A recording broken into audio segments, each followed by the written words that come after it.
And all of a sudden, without even know it, we live a life that it's not even ours.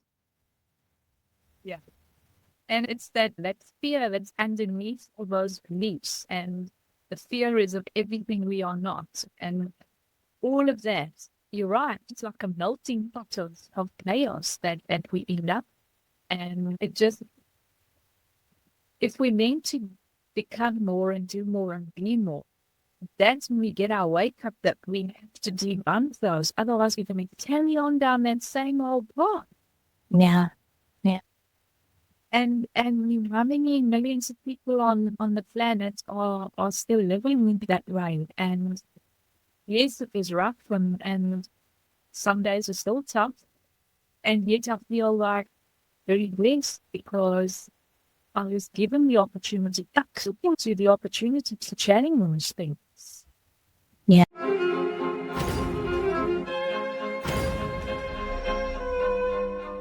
Hello, welcome back. I'm Andreea Parc, And I'm Alexa Dumitru. and this is Alive Again podcast. Is a podcast where attorneys and other professionals meet to discuss real life challenges and the decisions that shaped our journeys. Today, we have with us an extraordinary lady that is a transformational coach and energy healer, Sibylle Stehli. Thank you so much for being here with us, Sibylle. Hi, Andrea and Alexa, and thank you for the invite and for having me here today. Of course, it's such a great pleasure to have you and listen to your story. I know that you also are an author. You wrote your book and you explained your journey, The Courage to Be Myself. And it's the courage to be Oh, me. The It's Courage to Be courage to Me. be. And how did you get to be a transformational coach, energy healer? It's I used to actually be an optometrist. So for 23 years, I did the good girl thing and followed the dream that my dad wanted for me because he was an optometrist and his family was also in opticians in Switzerland in the early 1900s. And well, just to put it into context, my dad's 97 and my mom's 86 and they're both still alive. So God these, bless. they're still here.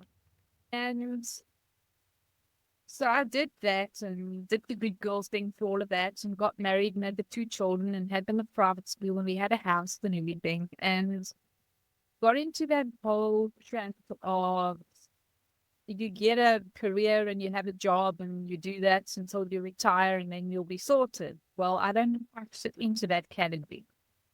So it caused a lot of chaos in my life because I was suicidally depressed. I started showing the early signs of colon cancer.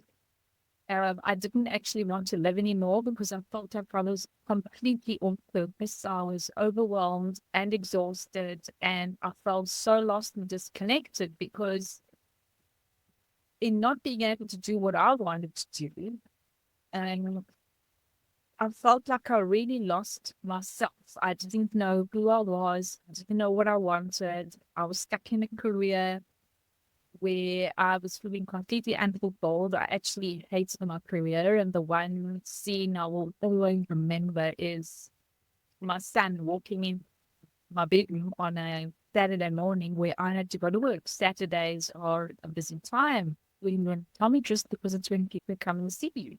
In those days, because it wasn't everything's open all the time, 7 days a week like it is today. We're talking in the 1990s and early 2000s. And I was sitting on the bed and I was crying, and he walks in and he sees me and he looks at me and he says, "Mommy, what's wrong?" And I said to him, "I don't want to go to work today. It's Saturday. I want to spend my weekend with you guys, with him and his sister and their dad." That was not available to me. And it was just that carrying on for a while really disconnects me even more from life, but disconnects me even more from myself. And so the physical symptoms started showing, and they were a blessing in disguise because it was actually awake. And I was very fortunate that I woke up and realized there's something else going on there. You know, when you wake up one morning, you realize, well, today's the day I'm going to drive my whole trip, but I want to live in the north. It's a bit of a crossroads, and you're either going to do it or you're not going to do it. And there's no turning back after that either. Yeah. So that was my wake up call. And going through all the changes I went through, and I was under the care of a homeopath, and I was under the care of a Reiki healer at the time as well, just to help like stabilize it. And I got into doing the inner work. And it's very important. For a long time, I kept looking on the outside. I kept looking for the answers. I went to the mediums. I went to psychic readings. I went for tarot card readings. I went for angel card readings. I searched everywhere for answers. And the biggest wake-up call I had is that the answers were actually all within me. I just didn't know who me was, and I didn't know how to access it. And that was my big learning curve. And the first thing I came across was the Brandon Bay's journey work. And she's into all the emotional healing from traumatic events or life events, whatever the emotional events are that shut us down. And I was very fortunate that I met her and went to one of her seminars, and that really changed my life and woke me up to the fact that I actually need to heal myself, and I need to put steps in place to be able to move on with my life. Because the realization that also happened that I was in an abusive marriage. So it was not physically abusive. He was very clever. He knew if he picked me, I would have evidence, or if he picked the children, he'd have no chance. So he did it psychologically and emotionally. And I found out along the way that those are the worst scars because they're not visible. Yeah. And it came to a point in 2009 where I could not carry on with my career. So, and I went in a prayer, and not knowing anything else what to do, I quit my optometry career and opened this evening practice with journey work of the breaking. And that's how I actually got started. And from there, the journey has just continued. You mentioned that you woke up in the morning one day and you had a choice to continue living or not. You chose to live. Actually, I had actually already planned everything out for 3 weeks or 4 weeks before the time. I went through all the scenarios of I don't want my kids to find me. I don't want to be hanging in the garage. I don't want to sit my wrist in the bath. I don't, because then my kids or my family would find me. And I was working out like, how would I do it so that it was not them that would actually discover me when I'm gone. And I realized that the best way for me would be to take my car with me. And there would be nothing left for me, or the paramedics or whatever would find me. And on the day, the Monday morning, where I knew that was the day, I just woke up and I knew, well, going to be today. I'm not going to work. This is my day. I walked actually into the home office to pick up the keys lying on the bed by the window.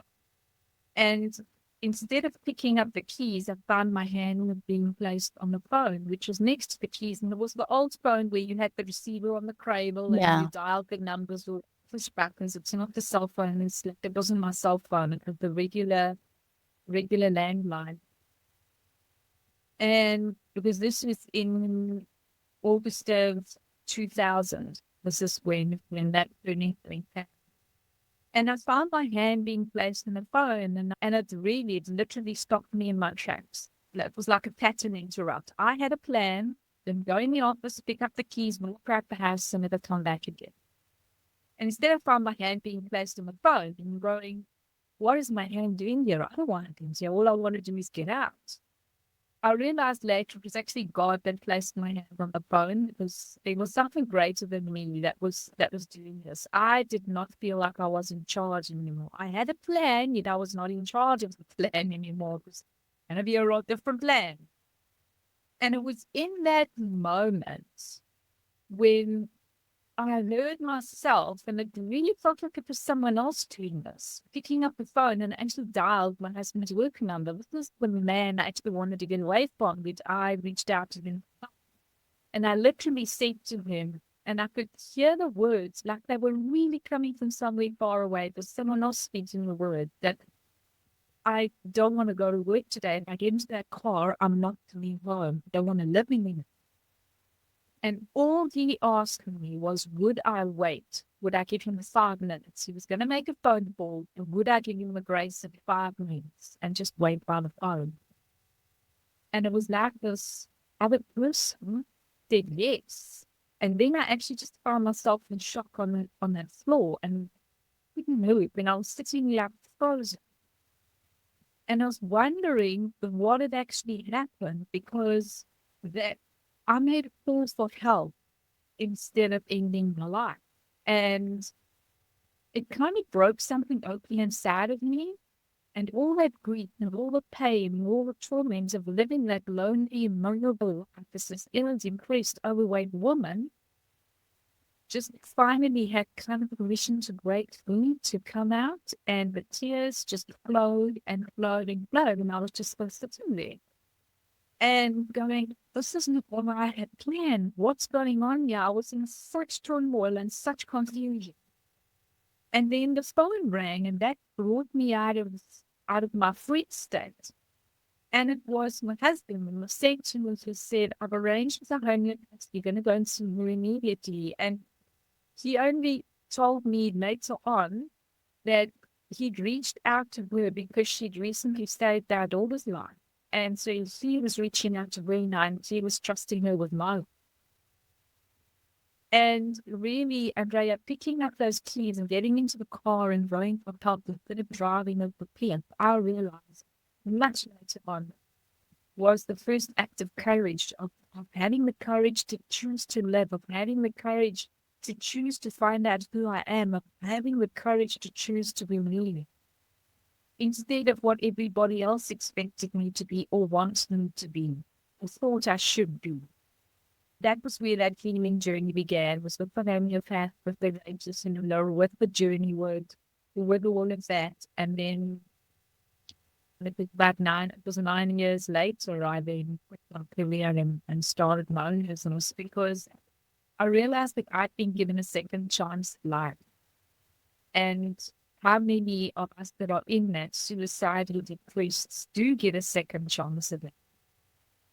And because it felt really like some first grader than me put my hand on that phone and took it away from me. Please, I'm supposed to be here. I'm not supposed to read. There's still a practice on the views here. It's not one to had, but it can discover that. Yeah. And that was actually the moment. There were 2 months. But it was that pivotal moment where I chose to live.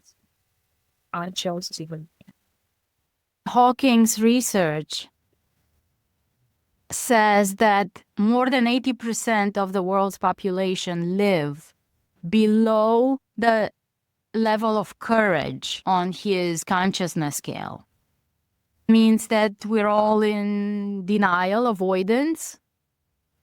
And courage, as you mentioned, is the level where acceptance starts and where we actually choose to live our lives, to be awake and be alive.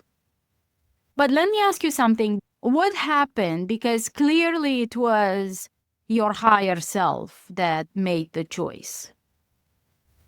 Before, what was your thought pattern, except that I don't want to live anymore? Have you started your journey work before, or have you asked questions before?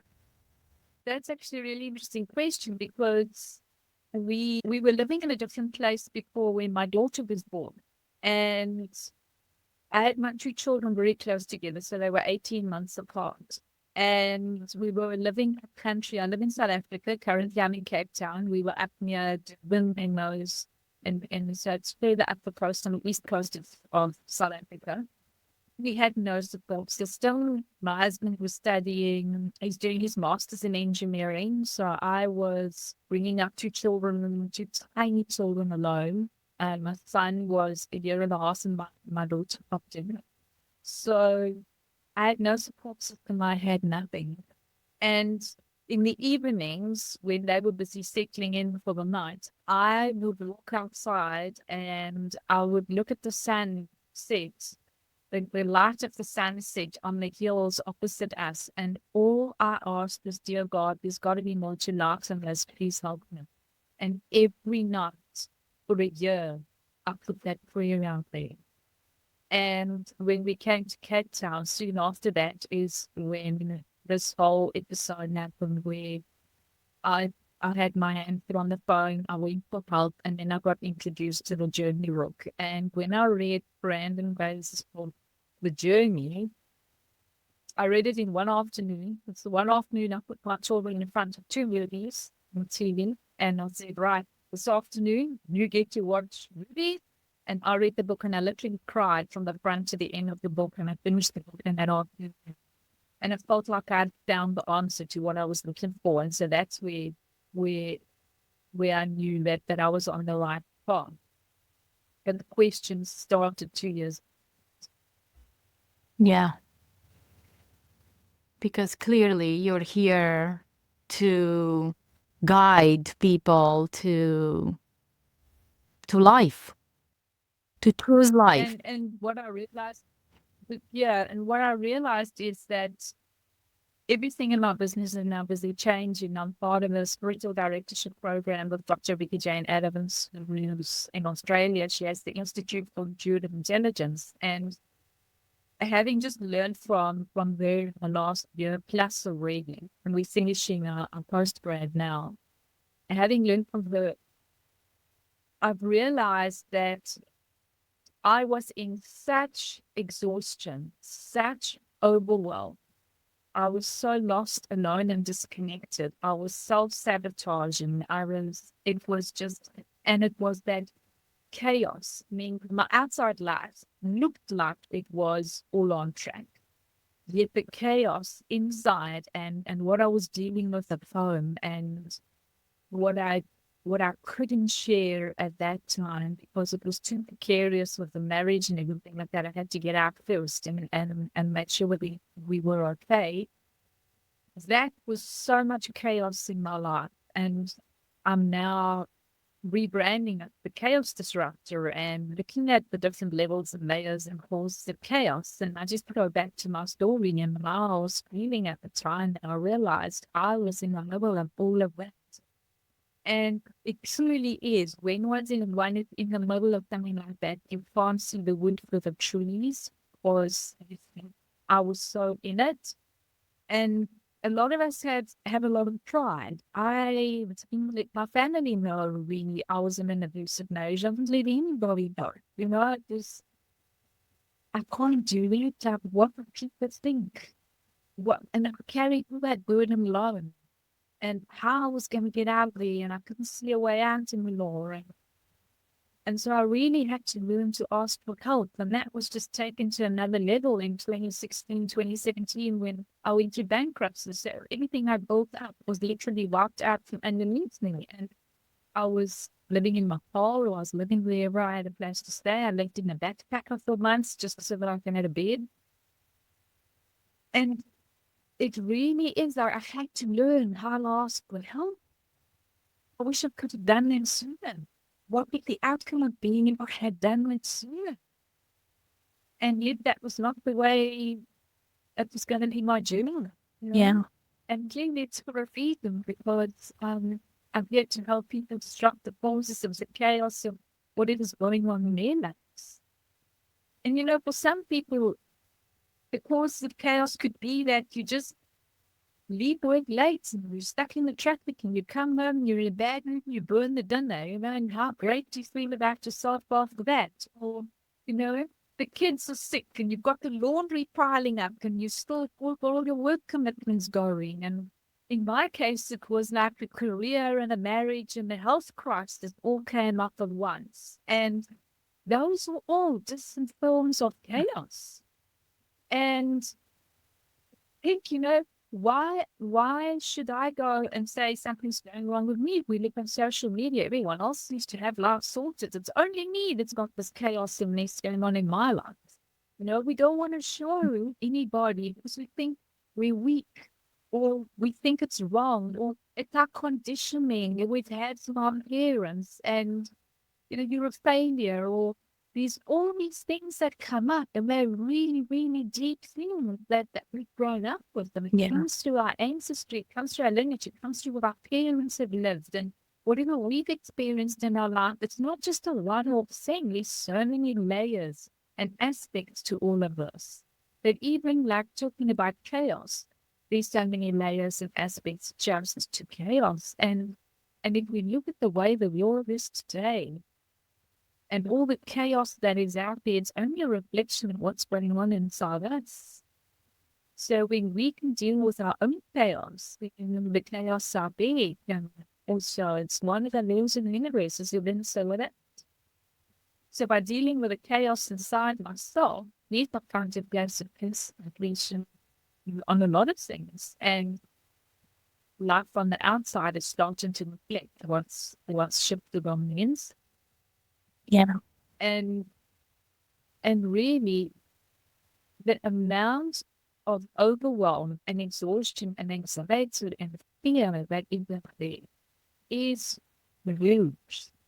And we don't realize how deep we're in it because we're in it. Yeah. And we're doing everything we can every day to survive and get through the day. I was just going to say, it's scary to think how many people who are right on that edge as you were, how many people you walk by that are having those exact same thoughts every day. It's scary. Exactly. And we don't think we was taking well because like on the outside, everything looks great. We had a new house, we had 2 cars, we had 2 children of private we had 2 successful careers, and I felt like I was dying inside. Outside, it seemed perfect. Inside, it was. Yeah. And how many people are like you say, walking around like that, and we know. Yeah. Yeah. You're talking about your experience, and I feel that I'm reliving my own experience when I was a successful attorney, but inside the same, I was completely empty. And my marriage was failing. She wasn't happy in school.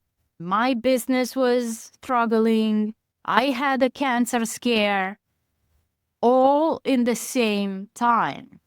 And I refused to stop and listen to the signs.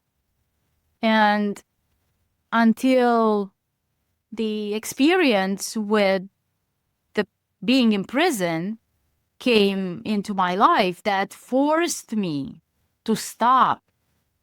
I'm blessed that it was prison, because it could have been a heart attack, a stroke, a car accident. I've never thought of committing suicide, but my life was so chaotic that anything could have happened. And the level of chaos, I think, is the level of the lessons that we need to learn in life. And I should mention that we know each other because we're part of the founding members of VMI, Vibrational Marketing Institute. And your title is Chaos Disruptor. And you have 27 profiles of chaos. And I will link below in the description your profile so people can book time with you and see what you're doing. Sounds like a superhero. Well, there's, and it's interesting how those 27 profiles came about, because in reading them, I went, well, they actually go to the stages that I was going through, although I don't know that at the time. And so it really is, it can give just a little bit of peace, just from getting awareness and insight, and oh, this is how I'm creating chaos in my life. Oh, people will get like a nudge or a wake up call, or a little like, oh, maybe just check that out. Here's something, maybe start here, where the little point of where they can start. Because I didn't know where to start. I didn't have, because the profiles are pretty blunt. Said, oh, this is how I'm causing this disruption in my life. Like I had to muddle my way through whatever I was muddling my way through. And having the tools available now, like you as well, Andreea, in the Vibrational Marketing Institute, it's at least something we can ask people to say, hey, before it's too late, before it goes to the next step, before it goes too far, why don't you just check this out and see if it resonates with you? And that is, to have that available now is really, really so powerful. I had it happen for me in a totally different way, with that I was recommended by Branding Based. And that's actually an incredible story, because like I said, for a year I've been doing that prayer, and then we moved to Cape Town and we moved into this brand new upcoming area in Cape Town. And they were just, it was like a plot and plan build. So you could design your house, and then they would have builders allocate the detailed house. So we did that. And after coming home from work and all of that, there were some days where I just had to get out of the house and then get some perspective. And I went walking. And because the area was developing so rapidly, there were new little roads and new little sections coming up all of the time. And I suddenly realized I was like really lost. And I just at home. So I'm looking, well, I need to ask for help. So I did ask for help and how to get help. And that would be. So I see this house, and it's got these concrete footsteps, like feet. It's got literally feet in concrete going up to the front door. So I went, well, if ever there was a house that was welcoming, it's this one. Let me go and see if they can help me find my way home. And it really turned out to be finding my way home is finding my way back to.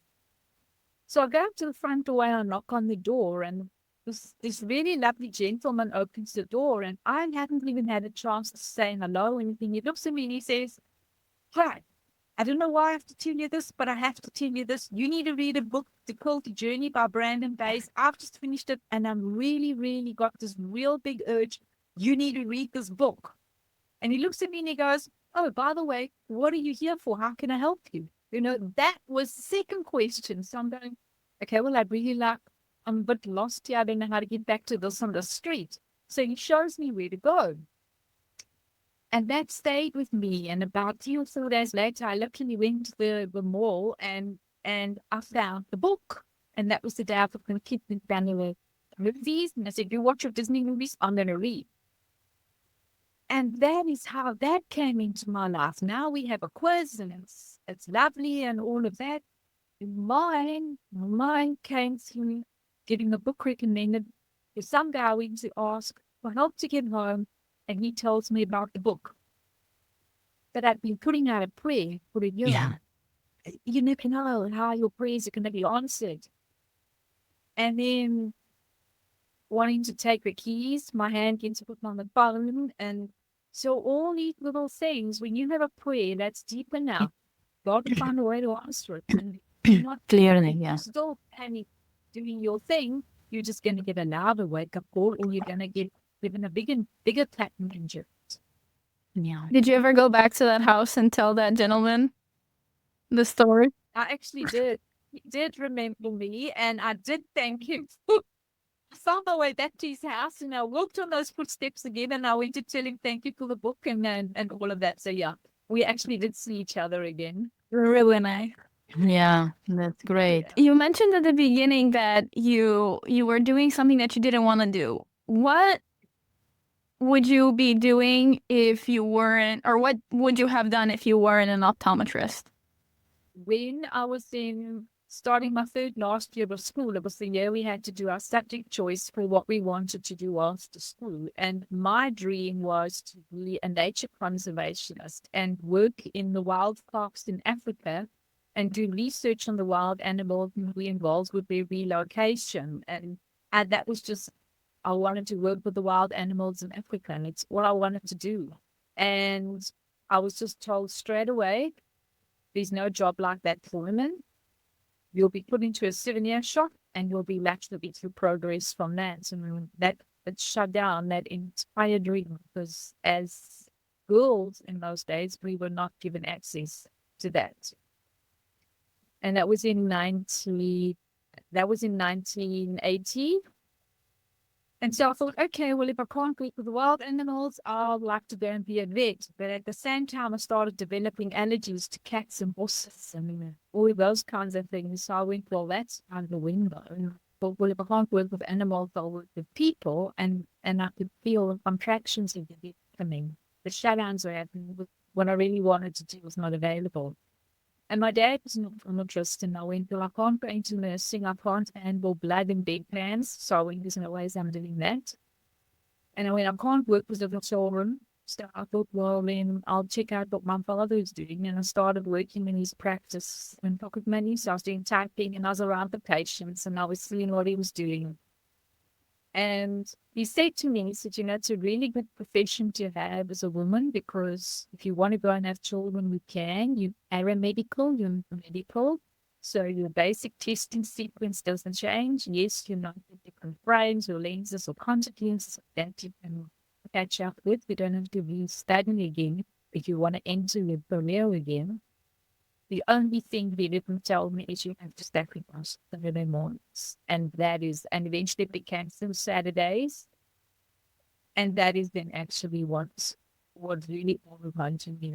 And I just, it's a brilliant profession and we do help people. It was just not for me. From going from the wild plains of Africa to being in a room with no windows in the dark, staying better one or two the whole day, that was such a contrast. And my heart and my soul needed more. We create our own chaos with the beliefs that we have and with the conditionings being told since we were young, and those conditionings transforms into beliefs. And all of a sudden, without even know it, we live a life that it's not even ours. Yeah. And it's that those fear, that's underneath all those beliefs. And the fear is of everything we are not. And all of that, you're right, it's like a melting pot of chaos that we end up. And it just, if we're meant to become more and do more and be more, that's when we get our wake up that we have to debunk those. Otherwise, we're going to carry on down that same old path. Yeah. Yeah. And how many millions of people on the planet are still living that way? And yes, it is rough and some days are still tough. And yet I feel like very blessed because I was given the opportunity all the times that I said yes to the opportunity to challenge things. Yeah. Yes. To stay on the path and to choose a different path. And, when you're driving a boat, or if you just 1 degree, if you change, you end up in a completely different place. So I believe that those little changes, those 1 degree, if we make a change every day, we will definitely end up on the path that it's ours, that we were meant to be on. It's be our highest path, but a path of our highest potential. is what we will be changing towards. And they're talking about choices every day. We get the choice every single morning when we wake up to A, be grateful for being alive another day, and B, to be happy. Happiness is a Yeah. choice.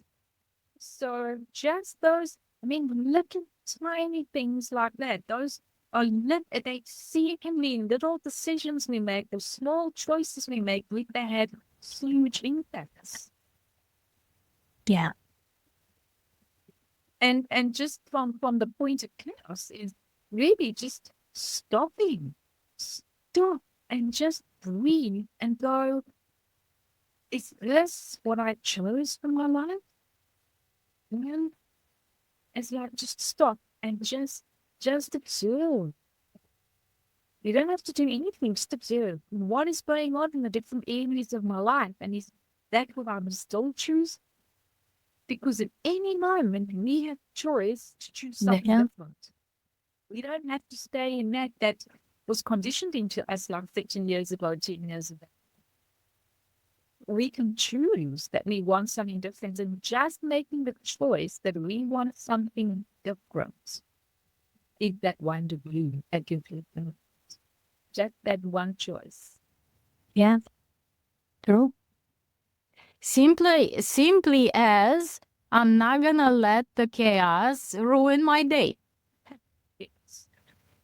And then checking out what your specific chaos is. And that's a good time to go to the quiz, because we all create chaos in a specific way, and there's 27 different things. So, even today, I catch myself after all of this and having learned everything I've learned over the last 20 or 25 odd years or more, is I still catch myself creating chaos Of in my course. mind and going, "No, is this Because really the we're best decision human. you can now?" Because we're here, yeah. But it's like, Sybil, is that really the best decision you can make now? What's that outcome going to be? And I'm going, oh, I don't want that one, so let's stop it right here.